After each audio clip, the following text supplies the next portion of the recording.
Bonjour et bienvenue dans le podcast Parole d'Histoire, une émission consacrée à l'actualité des livres, des débats et de la recherche en histoire, créée et animée par André Loès.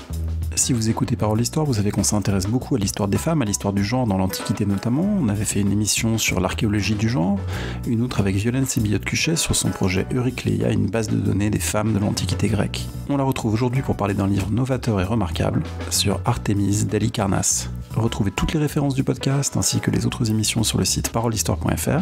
Merci et très bonne écoute. Je suis aujourd'hui avec Violaine Sébillotte-Cuchet, bonjour. Bonjour André. Vous venez de publier Artémise, une femme capitaine de vaisseau dans l'Antiquité grecque aux éditions Fayard. C'est un livre vraiment remarquable, brillant, une relecture complète des rapports de genre dans l'Antiquité grecque, une relecture historienne, et c'est ça que j'ai vraiment trouvé passionnant, avec tous les outils de l'histoire, la contextualisation, l'analyse de texte, l'épigraphie, l'onomastique, les comparaisons temporelles à l'échelle géographique. C'est vraiment réjouissant de vous lire et de vous voir faire flèche de tout bois en quelque sorte pour mener cette enquête. Et donc je conseille ce livre aussi, au-delà de l'intérêt pour l'Antiquité grecque et pour les questions de genre, pour les enjeux méthodologiques, pour voir un peu comment on déploie ce type d'enquête. Alors on va évoquer ce livre ensemble. Je voulais vous demander très simplement qui est l'Artémise du titre pour les auditrices, les auditeurs qui n'auraient pas lu Hérodote et qui ne connaîtraient pas ce personnage. Alors, Artémise, c'est la fille d'un tyran qui s'appelait Lygdamis et qui occupe le trône à Halicarnasse, où probablement depuis la fin du VIe siècle et au tout début du Ve siècle avant Jésus-Christ. On la connaît par Hérodote parce qu'elle a participé à l'expédition du grand roi perse Xerxès contre les Athéniens et leurs alliés lors de la Seconde Guerre médique, donc qui a lieu en 480 avant Jésus-Christ. Voilà, là j'essaye d'aller au plus simple sur la présentation d'Artémise. Et elle a participé, pas en tant que figure secondaire, elle a joué un rôle, elle a été actrice, c'est le sous-titre de votre livre, une femme capitaine de vaisseau. Oui, parce qu'en fait, en raison de sa fonction de chef de la cité d'Halicarnasse, parce que tyran, ça n'existe pas au féminin, donc je ne sais pas très bien comment le dire en français, ça m'écorche un peu la bouche, tyran de la cité d'Halicarnasse. Elle était alliée, elle a répondu à l'appel du grand roi. Le grand roi, l'Empire achéménide, couvre l'ensemble des territoires qui sont en Asie mineure à cette époque-là, et donc y compris les cités grecques de la côte, comme Halicarnasse. Et donc elle a répondu positivement à l'appel du grand roi, et elle a contribué par la fourniture de vaisseaux, d'Halicarnasse et des cités qu'elle domine, qui sont juste autour d'Halicarnasse, des cités insulaires. Et en tant que chef de la cité, elle a aussi décidé, d'après Hérodote, c'est une décision volontaire, elle aurait très bien pu envoyer un stratège, un commandant de vaisseau de son armée. Elle a décidé de participer elle-même et de prendre la tête de l'escadrille qu'elle fournissait au grand roi. Peut-être qu'il faut mentionner que Artémise, c'est un nom proche évidemment d'une déesse. Artémis, c'est une déesse d'ailleurs qui, en Asie mineure, a une place importante, à Éphèse en particulier. Donc ce nom Artémise, est-ce qu'il est courant dans l'Antiquité grecque? Est-ce qu'il y a un lien avec la déesse? Qu'est-ce qu'on peut dire sur ce point? Il est courant dans l'Antiquité grecque et particulièrement en Asie mineure. Donc c'est pas étonnant en fait qu'elle porte ce nom, elle, cette femme qui vit à Halicarnasse. C'est même un nom qu'on peut dire plus courant dans cette région-là de l'Asie mineure. Donc le sud-ouest de l'Asie mineure, la région d'Halicarnasse, l'arrière-pays d'Halicarnasse. Et c'est un nom qui apparaît partagé par des populations à la fois qui parlent le carien et qui parlent le grec.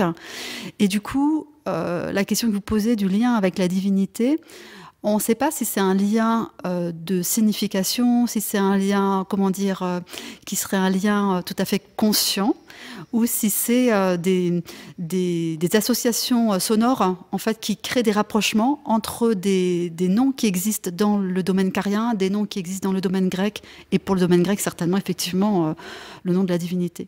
On va revenir sur ces enjeux linguistiques, géographiques qui sont très importants dans votre livre. Peut-être qu'il faut dire aussi que ce n'est pas exactement une biographie, comme on pourrait le penser en regardant la collection chez Fayard, en voyant ce nom qui s'affiche en grand, parce que c'est en fait pas possible d'écrire une biographie d'Artémise. Vous travaillez à partir de quelques passages et ensuite d'un travail de reconstruction plus large. Oui, moi-même j'étais assez embarrassée en réalité avec la proposition d'écrire une biographie d'Artémise. J'ai accepté dans la mesure où on a travaillé avec l'éditrice et qu'on était tout à fait d'accord sur le contenu et l'idée finalement de ce pari qui était d'écrire à partir d'éléments fragmentaires quand même, et puis assez ténus, on peut le dire, sur Artémise, cette Artémise-là, d'écrire une histoire aussi de la place des femmes, de ce que ça nous dit de ce qui était possible pour d'autres femmes dans l'Antiquité. C'est un personnage qui n'est pas du tout inconnu des hellénistes, des gens qui ont lu Hérodote, mais un personnage généralement tenu un peu comme secondaire, comme un peu folklorique, comme il y en a énormément chez Hérodote, qui aime beaucoup raconter des anecdotes, et c'était une anecdote parmi d'autres, donc vous l'avez rencontré en fait depuis très longtemps. Qu'est-ce qui a fait que d'une figure secondaire, elle est devenue plus centrale, et vous vous êtes dit que c'était possible d'y consacrer une enquête? Je pense que là, pour le coup, c'est l'attention prêtée aux actrices de l'histoire, c'est-à-dire ce courant historiographique de l'histoire des femmes et du genre, qui fait qu'effectivement, des personnages dont on ne sait pas que dire, parce qu'ils paraissent trop singuliers, voire extraordinaires, et du coup exceptionnels, et du coup sans sens pour la grande histoire, l'histoire sociale en général. Quand on est intéressé à l'histoire des femmes et du genre, on est justement intéressé à ces parcours-là.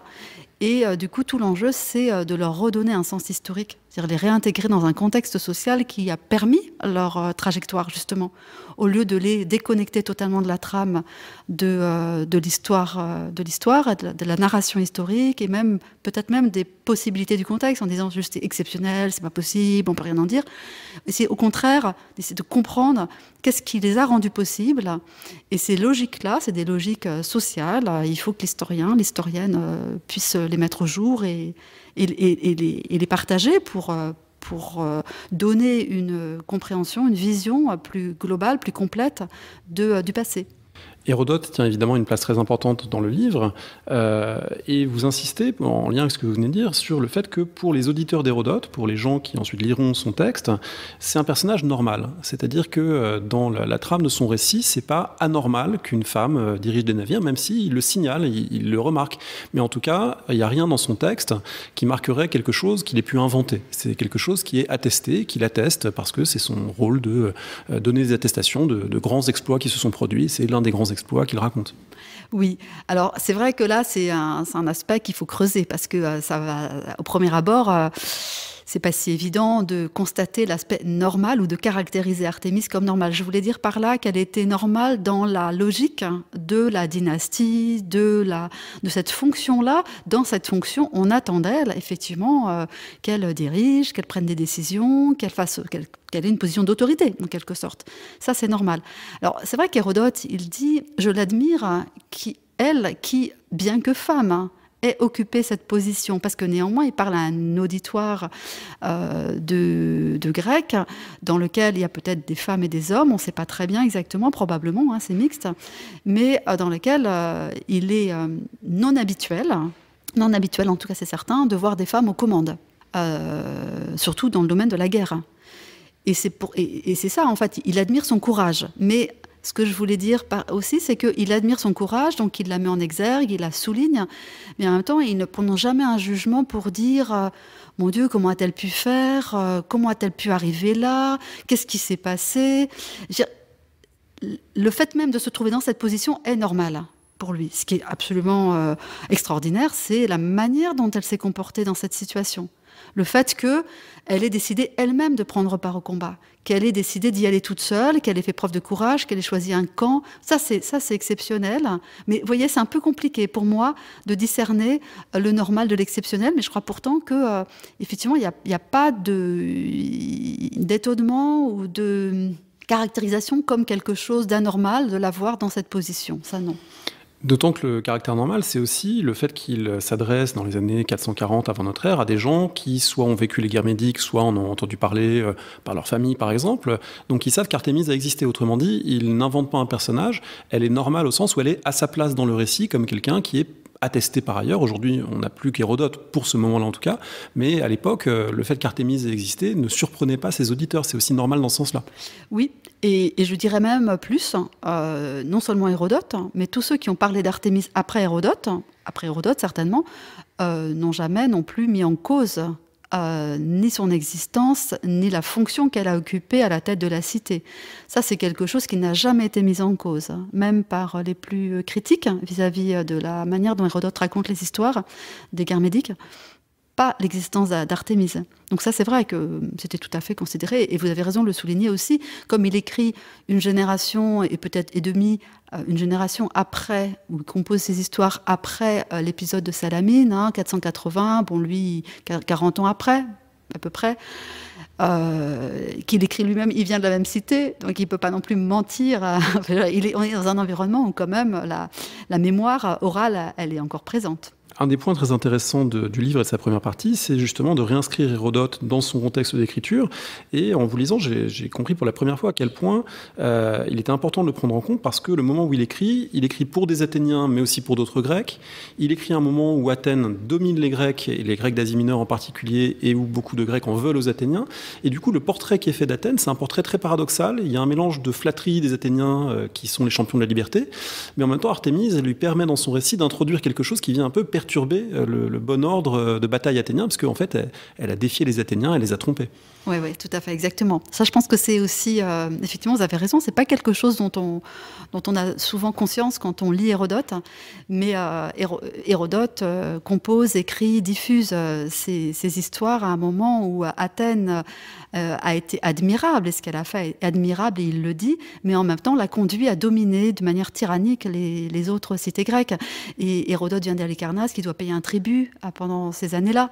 Et toutes les cités à ce moment-là, on n'est quand même pas peu de temps avant la guerre du Péloponnèse, les cités alliées cherchent à sortir de la mainmise d'Athènes, qui les pressurise du point de vue financier en particulier.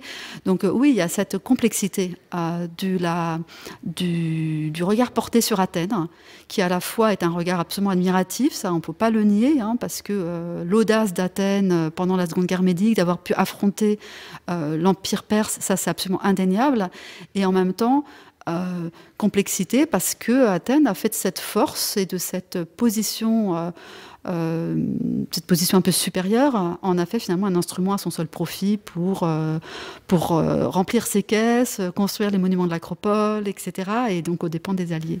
Alors du coup, est-ce qu'on peut raconter ce tour joué par Artémise au sein de la bataille? Alors, au sein de la bataille, alors voilà, c'est un tour assez... non, c'est pas si difficile que ça à expliquer, ok. Au sein de la bataille, Artémise apparaît au moment où elle est poursuivie par les vaisseaux athéniens. Et les vaisseaux athéniens, on apprend plus tard que les autorités athéniennes ont mis la capture d'Artémise à prix. Autrement dit, il y a quand même un enjeu à poursuivre Artémise. Mais on pense à lire Hérodote que les poursuivants athéniens d'Artémise ne l'ont pas identifié. Pas tout à fait. Ils savent qu'ils poursuivent un vaisseau ennemi. Bon, il faut voir qu'on est dans un contexte de bataille où il est difficile de se déployer, où l'armée perse est entourée en fait par, d'une part, les littoraux, les rochers et ces vaisseaux athéniens qui ont mis en œuvre une tentative d'encerclement. Et du coup, Artémise poursuivie décide, pour sauver sa vie, parce qu'elle voit bien que là, le vaisseau adverse est juste derrière elle, décide tout d'un coup de virer de bord. Et en virant de bord, elle sait tout à fait ce qu'elle fait.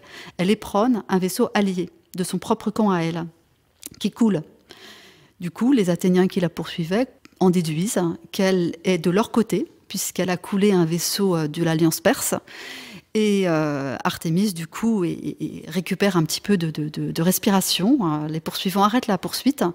Et par ailleurs, du littoral, Xerxès, qui observe la scène, dit Hérodote, lui, qui a bien perçu quel était le vaisseau d'Artémise, considère qu'elle a coulé un vaisseau de l'Alliance grecque. Et donc, il en estime que davantage Artémise, en disant vraiment, elle est absolument formidable, cette capitaine.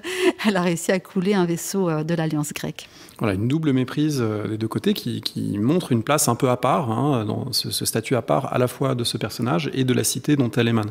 Oui, alors en même temps, cette anecdote, personne n'est là, comme dit Hérodote, pour vérifier que ça s'est bien passé ainsi. Et là, on est peut-être, on n'en sait rien, on est peut-être dans une invention, dans une construction, une invention pour. Il faut quand même se souvenir que Hérodote cherche aussi à plaire à son auditoire, à maintenir leur attention, etc. Donc il y a un peu de dramaturgie qui est nécessaire, et on est peut-être dans un de ces registres-là.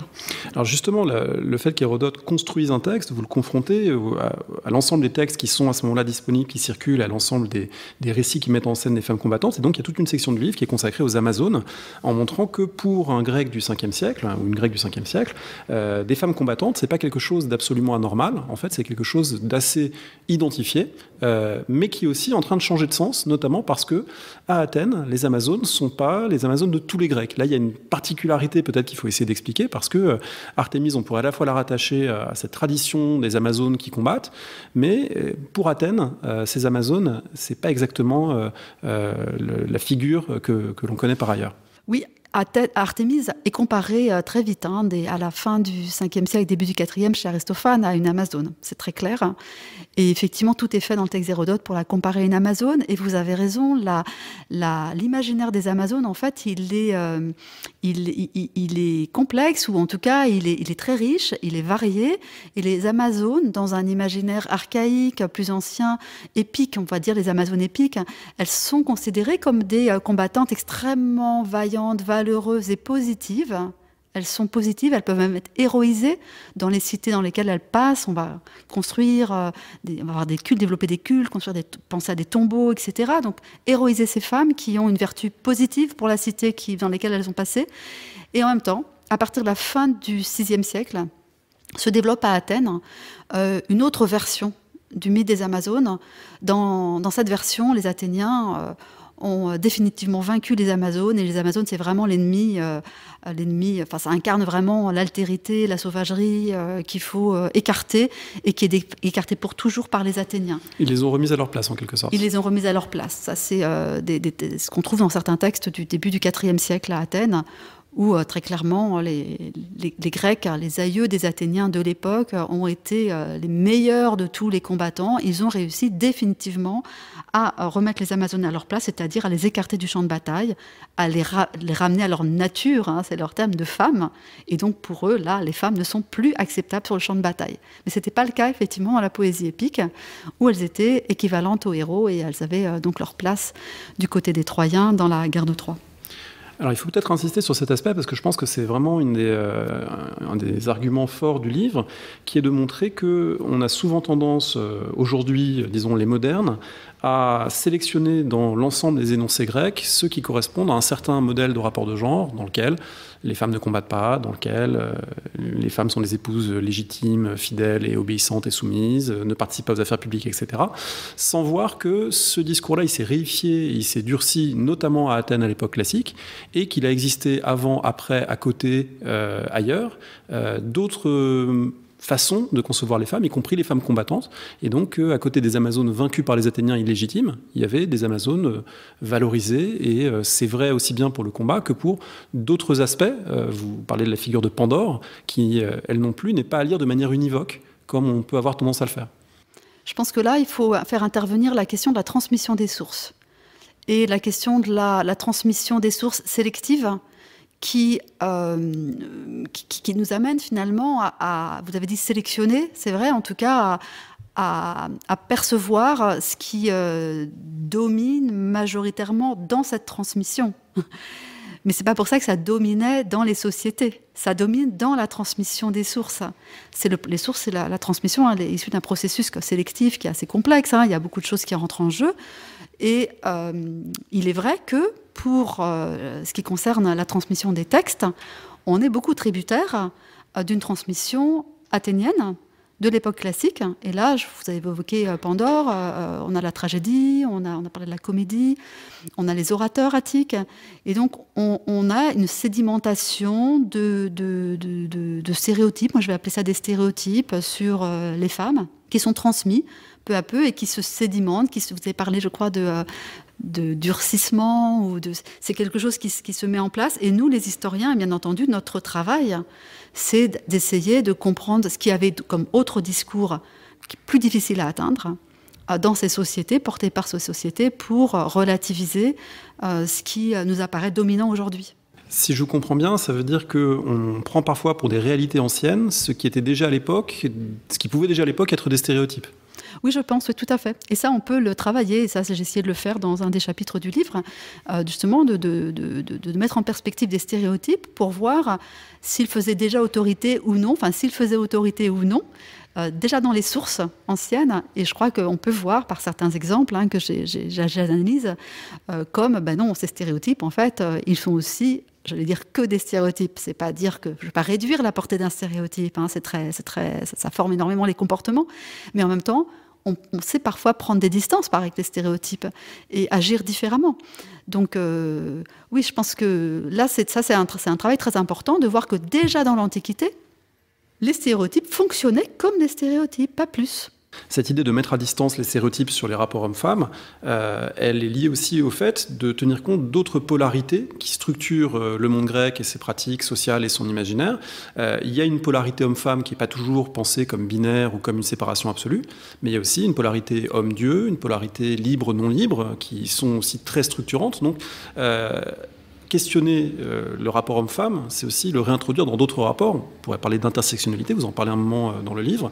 Autrement dit, ne pas là aussi réifier une opposition homme-femme à partir de certains textes philosophiques, de certains passages de tragédie, mais les réinscrire dans un système plus global de polarité, d'opposition, de hiérarchisation des individus. Oui, mais je pense que ça paraît presque évident en fait aujourd'hui, parce que, écoutez, on voit une femme agir ou un homme agir, on ne va pas l'interpréter comme agissant en tant qu'homme ou en tant que femme. Je veux dire, en tant qu'appartenant à ce sexe-là.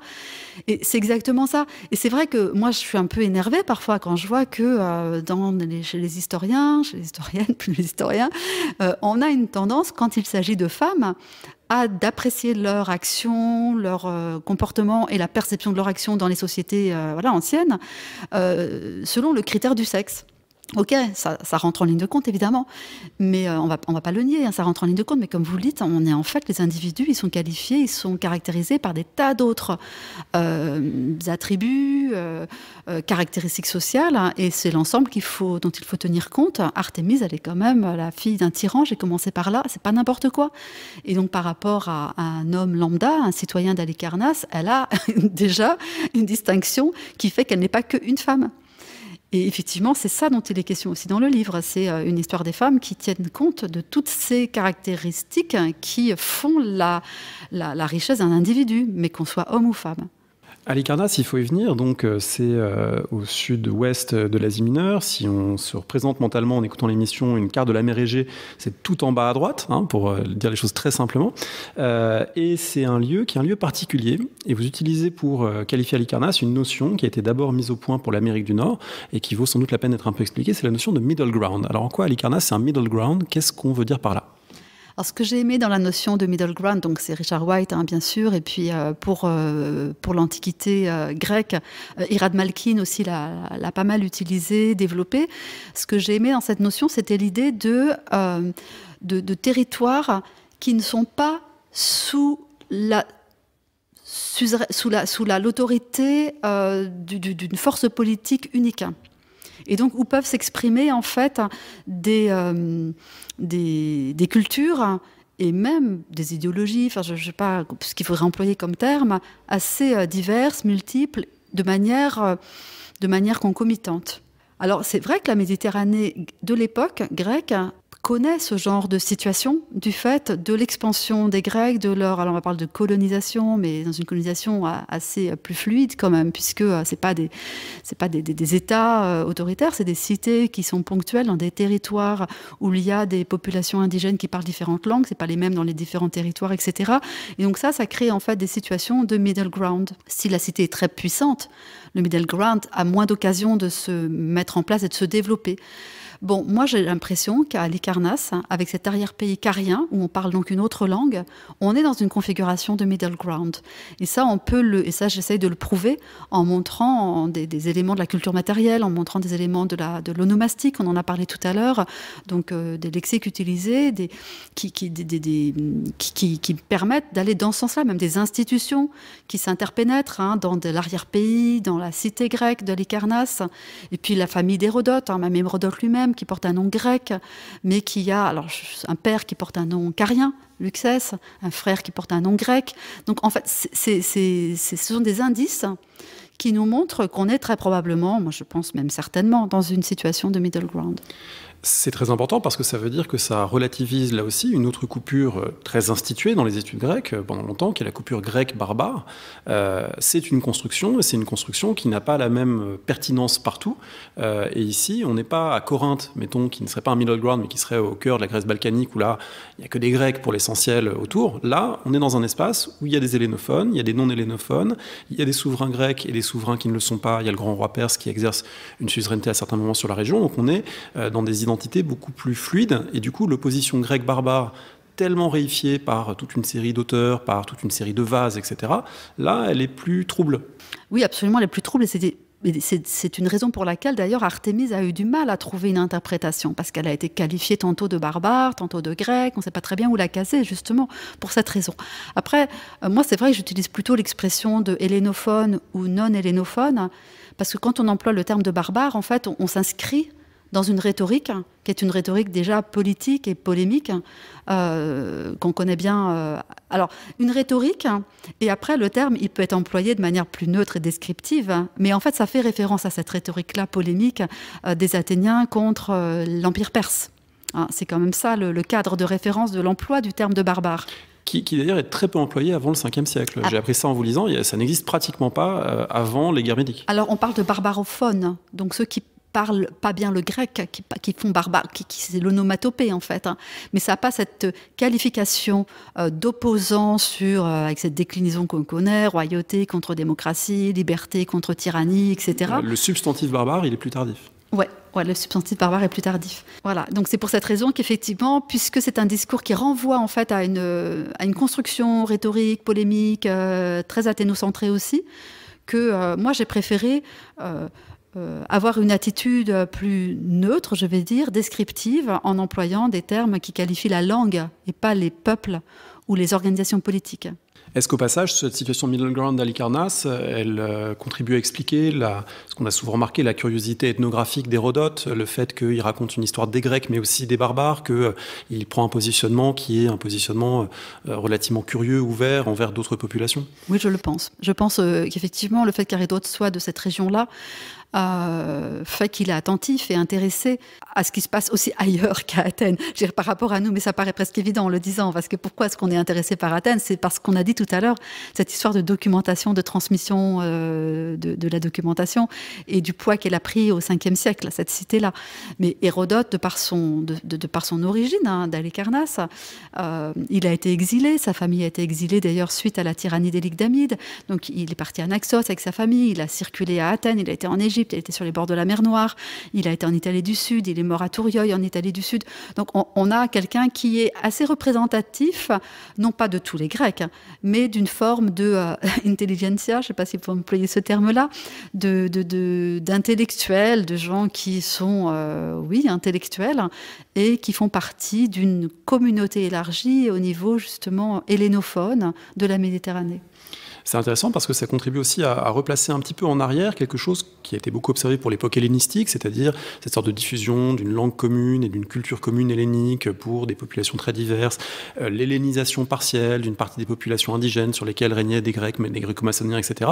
Finalement, c'est des logiques qui sont bien documentées pour l'époque hellénistique, mais qu'on peut peut-être faire remonter avant, à l'époque classique, voire archaïque. C'est en tout cas l'idée que j'ai, personnellement, depuis longtemps.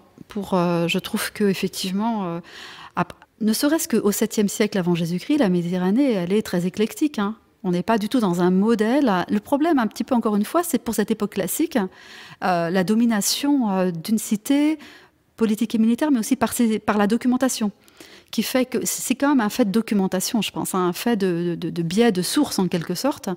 Et je pense que souvent on a eu tendance à avoir des évolutions dans la chronologie en disant, voilà, par exemple, les Hécatomnides, après le siècle suivant, Halicarnasse, ont été précurseurs pour la royauté, les reines, les rois, ces couples royaux, etc. Moi, je ne pense pas du tout. Je pense qu'effectivement, il faut utiliser ces analyses pour l'époque, bon, 4e siècle, mais moi, là, je remonte même au début du 5e siècle, pour relire différemment les périodes qui précèdent. Donc la période classique et les périodes qui précèdent. Alors, relire différemment, finalement, l'ensemble de cette période, c'est réinterroger la question des femmes et du politique au sens large, et donc c'est l'objet en particulier de la dernière partie du livre, qui est très très riche, et vous montrer que la question du pouvoir féminin, il faudrait complètement la repenser, et la repenser non pas en termes d'exception ou d'anomalie pour Artémise, mais en montrant qu'il y a des registres de pouvoir qui étaient possibles, existants, simplement pas existants, chez Aristote, par exemple, mais existant sous d'autres formes. Alors on peut peut-être passer en revue certains de ces contextes. Vous montrez notamment que dans le contexte épique de l'époque archaïque et aussi du rapport aux dieux, l'idée qu'une femme règne n'est pas quelque chose d'absurde ou d'impensable pour les Grecs. Oui, donc vous voyez, là on est en train exactement de répondre à la question précédente, c'est-à-dire ce qu'on a pensé être une nouveauté de l'époque hellénistique. L'idée, c'est de revoir comment est-ce que dans l'imaginaire des Grecs des périodes précédentes, on a déjà en fait c'est quelque chose qui est tout à fait familier. Et oui, dans l'imaginaire des Grecs, les déesses sont présentes aux côtés des dieux. Héra est assise à côté de Zeus. Alors, je ne dis pas qu'ils ont une égalité de prérogatives, hein, c'est pas ça. Mais elle est aussi reine. Le terme de reine, il est employé dans l'épopée. On a des figures mythiques, évidemment, hein, mais épiques, de reines. Donc oui, ça, c'est quelque chose qui est tout à fait présent dans l'imaginaire des Grecs, et c'est quelque chose qu'on voit dans les sanctuaires, c'est quelque chose qu'on voit dans les représentations iconographiques, figurines, etc. L'association du trône et de la femme, d'une femme, d'un personnage de femme, c'est quelque chose de tout à fait banal. Y compris d'ailleurs pour des représentations allégoriques. Je pense à cette figure de Démocratia, couronnée par le peuple, qui figure sur une stèle athénienne du IVe siècle, qui montre que même à Athènes, une allégorie féminine de la cité, du pouvoir, de la démocratie peut exister, alors même que les femmes ne votent pas aux assemblées. Voilà, vous avez pensé à cette allégorie, on peut penser aussi tout simplement à Athéna.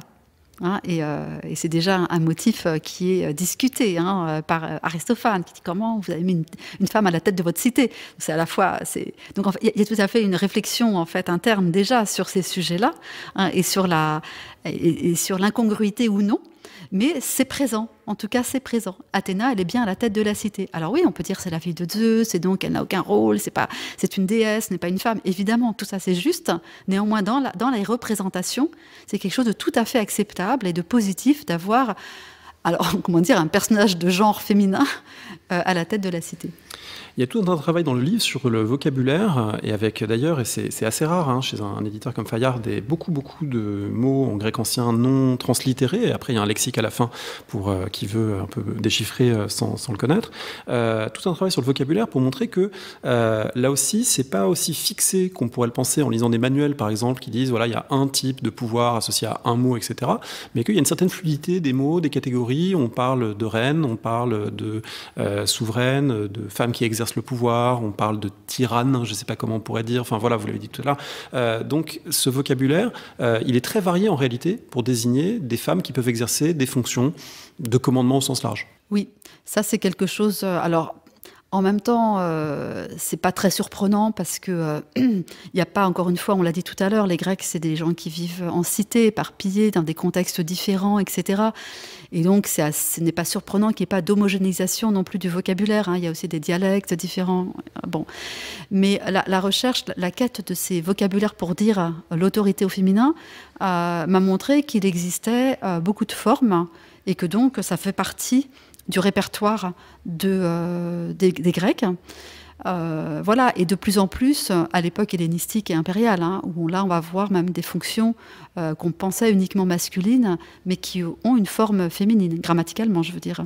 Oui, on voit ça en particulier sur les inscriptions. Alors, il faut sans doute dire un mot de ces inscriptions parce que c'est, je pense, central dans votre démonstration, de dire il faut sortir d'Aristote, sortir d'une lecture du politique dictée par Aristote, on pourra revenir sur la relecture que vous en faites, pour confronter Aristote à la pratique sociale telle qu'on la voit sur les inscriptions. Qu'est-ce que ça veut dire ? Ça veut dire que je pense qu'Aristote, il a son propre projet, voilà, il a son projet d'écriture, de réflexion, c'est une chose, ça a toute sa place et c'est absolument fondamental pour comprendre la pensée grecque du politique.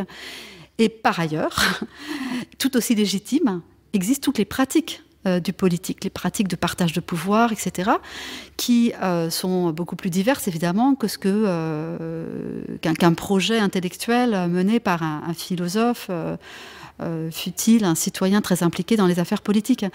Et du coup, moi, oui, c'est vrai que je suis très attentive à ces pratiques-là et les témoignages de ces pratiques qui passent par les oratoratiques, quand même, les inscriptions qu'on va retrouver et qui sont des décrets qui honorent soit des magistrats, soit pour les femmes, par exemple, des prêtresses qui ont des fonctions publiques d'autorité dans les cités. J'ai parlé de décrets honorifiques, qu'est-ce qu'il y a d'autre, des épitaphes, des dédicaces, donc tout ce qui va nous montrer des formes d'autorité qui sont dévolues à des femmes. Alors pour bien comprendre ces inscriptions, et vous mentionnez d'ailleurs que c'est des choses où vous prolongez des analyses, par exemple menées par Louis Robert dès le milieu du XXe siècle, qui avait repéré un certain nombre de ces fonctions féminines pour des reines ou pour des magistrates. Ces inscriptions, c'est des textes gravés, généralement dans la pierre, sur lesquels on donne un nom féminin, et ce nom féminin, on constate que c'est une femme qui a eu tel rôle, passé un contrat, ordonné une chose, légué une terre, exercé un commandement, rendu des comptes à la cité. Autrement dit, on voit des femmes tenir un rôle qu'un certain nombre de textes de la tradition littéraire ne leur donnent pas ou ne sont pas censés leur donner. Alors ça, vous faites référence effectivement dans la dernière partie du livre à des résultats qui relèvent d'un projet de recherche que je mène depuis 2014 à peu près. Alors, on en avait parlé à ce micro, Eurycléia. Eurycléia. Et c'est dans le cadre de ce projet que mais c'est exactement lié, c'est tout à fait lié, où la démarche est vraiment d'aller chercher les noms des femmes, puisque là on peut bien les identifier, qui ont une action publique, et qui va donner lieu, cette action, donc à une forme de mémoire, en tout cas la transcription sur pierre ou sur un matériau, sur un support qui perdure et qui atteste donc de l'action que cette femme a remplie. Et donc une fois qu'on fait cette recherche, elle est toujours en cours, elle n'est pas terminée, bien sûr, c'est long, mais là déjà on a des premiers éléments qui nous montrent des femmes en position de prendre des décisions qui engagent soit un patrimoine, une vente de maison, un achat de terre, une libération d'esclaves, ou qui engagent une communauté dans son rapport au Dieu, une prêtresse. Alors je ne dis pas que tout ça c'est des choses que pour certaines de ces sources bien sûr sont déjà bien connues, certaines le sont moins sur certains aspects, mais sur les prêtrises c'est connu depuis longtemps que les femmes ont là une prérogative dans les cités pour avoir autorité donc dans les sanctuaires. Alors c'est très important parce que ça conduit à des relectures historiographiques au fond de grande ampleur par rapport à des modèles qui circulent, qui ont pu être défendus, y compris par des figures de premier plan comme Nicole Leroux, Pierre Vidal-Naquet, disant que la cité est un club d'hommes. Là, vous montrez, avec d'autres bien sûr, mais vous montrez qu'il faut relire et redéfinir les contours de la cité et que la participation aux assemblées et à la guerre, finalement, n'est pas le critère absolu de la citoyenneté et de la participation aux affaires publiques. Voilà, là c'est une question de regard qu'on porte et de la manière dont on définit la communauté politique. Voilà. Est-ce qu'on la restreint aux assemblées et aux tribunaux, auquel cas, mis à part les dynastes quand même, il ne faut pas les oublier non plus, parce qu'il y en a beaucoup de cités qui sont gouvernées par des dynasties, qui ne sont pas sur le modèle démocratique athénien. Oui, parce qu'on a fait un détour par Halicarnasse pour revenir à Athènes, pour montrer que même à Athènes, au fond, il y a des femmes qui peuvent avoir des rôles comparables à celui d'Artémis dans d'autres domaines, mais évidemment, c'est dans le cas de ces dynasties et de ces lieux dirigés par des femmes que c'est le plus fort. Voilà, dans le cas des dynasties, déjà, d'emblée, il peut y en avoir au moins une à la tête de la cité. Maintenant, reprenons le cas quand même d'Athènes, qui est le cas qui a été à l'origine, en fait, de l'élaboration de ce que c'est que la cité grecque, de ce que c'est que le politique, club d'hommes, ça vient d'Athènes. C'est une analyse porte sur Athènes. Et donc là, c'est vrai que si la vision de la communauté politique et de ce que c'est que faire communauté politique, la cité, police, si on l'étend et si on y englobe plutôt la pratique politique, qui est la manière dont les Grecs eux-mêmes ou les Athéniens, pour le dire plus directement, considèrent ce que c'est qu'être citoyen, là on doit y inclure les femmes qui portent d'ailleurs le titre de politides au pluriel, donc les citoyennes, et Aristote lui-même l'emploie. Donc il le sait très bien. Dans la pratique, il y a des citoyens et des citoyennes. Le terme existe au masculin et au féminin. Donc ça, c'est un fait. Et effectivement, les citoyennes n'ont pas accès à l'Assemblée, elles n'ont pas accès aux tribunaux, elles n'ont pas, en tout cas comme juges, et elles n'ont pas accès non plus à l'armée. Donc ça, c'est aussi un fait à Athènes, c'est absolument clair, et dans la plupart des cités grecques que l'on connaisse. Donc, sauf, encore une fois, les tyrannies où le chef, que ce soit un homme ou une femme, a des droits différents, bien sûr, au-dessus de tout le monde. Et du coup, comment on articule vous avez dit, c'est une question de lecture, effectivement. Comment on articule, disons, la vision restrictive qui serait ce qui est fondamental, c'est l'armée et les assemblées, ou la vision élargie, disant ce qui est fondamental, c'est la vie sociale, les cultes, les contrats, l'inscription familiale, etc. Comment on arrive à tenir l'équilibre entre ces deux lectures? Ouais, alors là, pour moi, l'équilibre, enfin, disons que pour moi, la distinction, elle est assez claire. C'est que d'un côté, la vision restrictive, elle est vraiment liée à la manière dont Aristote présente les choses dans un essai de formulation en fait, d'une science politique, en train de s'écrire, en train de se faire. Il est dans cette démarche-là. Et donc là, oui, on rentre dans son modèle à lui. Mais tout le reste, ça ne fonctionne pas comme ça. Tout le reste fonctionne, à mon avis. Il faut voir les pratiques. Et là, on va réintégrer des femmes. On va inclure les femmes. Et c'est là où la question est celle de savoir quelle place on donne à Aristote par rapport aux autres documents qui nous donnent des informations sur le fonctionnement de la cité, des cités. Moi, je pense qu'on a survalorisé le texte d'Aristote pour décrire le politique, pour décrire la cité, et enfin, on a survalorisé surtout la proposition qu'il fait de définir le citoyen par les tribunaux et l'Assemblée, parce qu'il dit en même temps, voilà celui qui participe aux tribunaux et aux assemblées, celui-là est citoyen, et il dit, mais dans l'usage, les cités ne définissent le citoyen comme celui qui est né d'un père et d'une mère citoyen. Donc les deux sont nommés, la mère aussi. Donc il y a bien une distinction en fait que lui, il sait très bien ce qu'il est en train de dire, il sait très bien qu'il est en train de faire une proposition de définition plus resserrée pour arriver à trouver vraiment le plus petit dénominateur commun à toutes les cités. Voilà, et donc il est en train de créer ce que nous on va appeler en fait la citoyenneté ensuite à l'époque moderne, mais je dirais même après la Révolution française, hein, parce qu'avant il y avait beaucoup d'interprétations de la citoyenneté qui étaient moins restrictives, et à partir du 19e siècle, voilà, mettons 19e siècle, on est sur cette définition très aristotélicienne, très étroite, où les femmes sont exclues. Et après, on arrive à les réinclure au XXe siècle.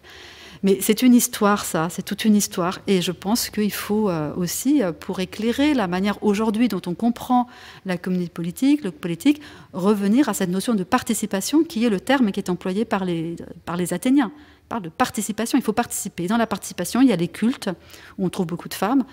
Il y a les rituels sociaux, il n'y a pas que les assemblées, il y a aussi les assemblées. Et donc, en fonction du sexe, évidemment, on va avoir des participations qui vont cocher toutes les cases ou non. D'autant qu'Aristote, il est aussi inscrit dans un temps, à la fin du IVe siècle, à un moment où les modèles politiques sont aussi en train de changer avec l'émergence des grandes monarchies macédoniennes, et ensuite les successeurs d'Alexandre, et un temps dans lequel, justement, par la suite, à l'époque hellénistique, à l'époque impériale romaine, on va voir de plus en plus de femmes sur les inscriptions. Donc le paradoxe, c'est que cette définition du politique, elle est durcie, précisément au moment, ou un peu avant, le moment où on va voir finalement une apparition plus large de femmes dans les affaires publiques, cette fois nommées en tant que telles, exerçant des rôles en tant que telles, mieux documentées finalement dans les siècles plus tardifs que pour l'époque antérieure.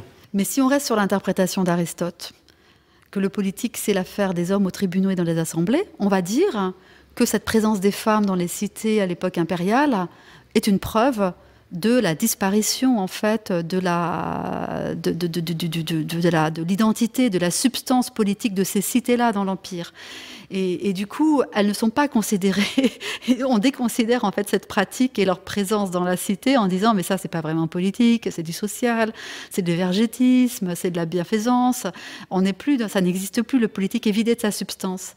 Donc en fait c'est ça aussi, c'est-à-dire oui, si on est, vous voyez ce que je veux dire, si on reste sur la proposition d'Aristote, ces attestations-là, on va les éliminer. On n'en tient plus en compte pour définir le politique. Alors comme toujours en fin d'émission, je voulais vous demander un conseil de lecture en notant au passage que votre livre s'ouvre par une citation très belle d'un auteur du milieu du XXe siècle, John Myers, qui évoque le petit Hérodote voyant le retour de la reine Artémise, qui imagine Hérodote à Halicarnasse dans son enfance, assistant au retour du bateau de la reine. Et donc vous me dites, c'est pas un roman en fait, c'est dans un ouvrage scientifique qui a ce petit passage très romancé. Oui, tout à fait. C'est drôle, hein, parce que ce petit passage, c'est une accroche, en fait, dans un texte scientifique, c'est un texte très érudit sur Hérodote et sur ce qu'il raconte des guerres médiques. Et donc, c'est un ouvrage de référence.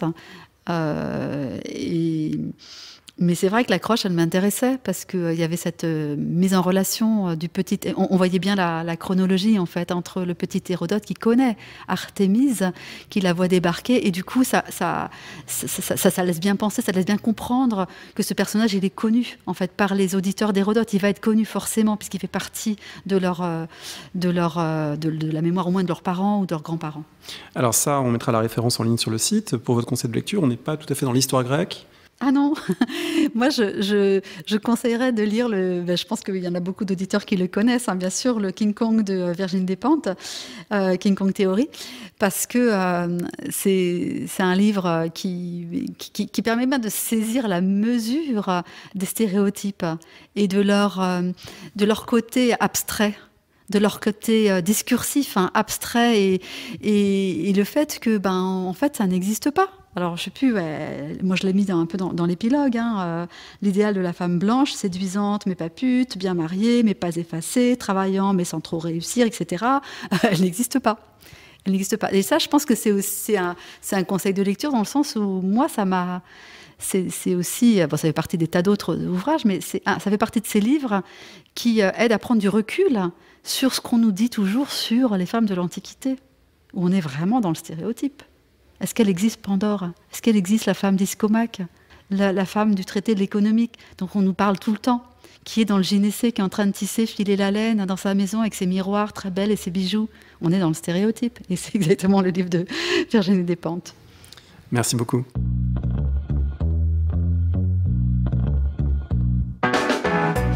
Merci de nous avoir écoutés. Rendez-vous sur le site www.parolehistoire.fr pour toutes les informations sur le podcast, pour vous abonner, écouter ou télécharger les autres émissions.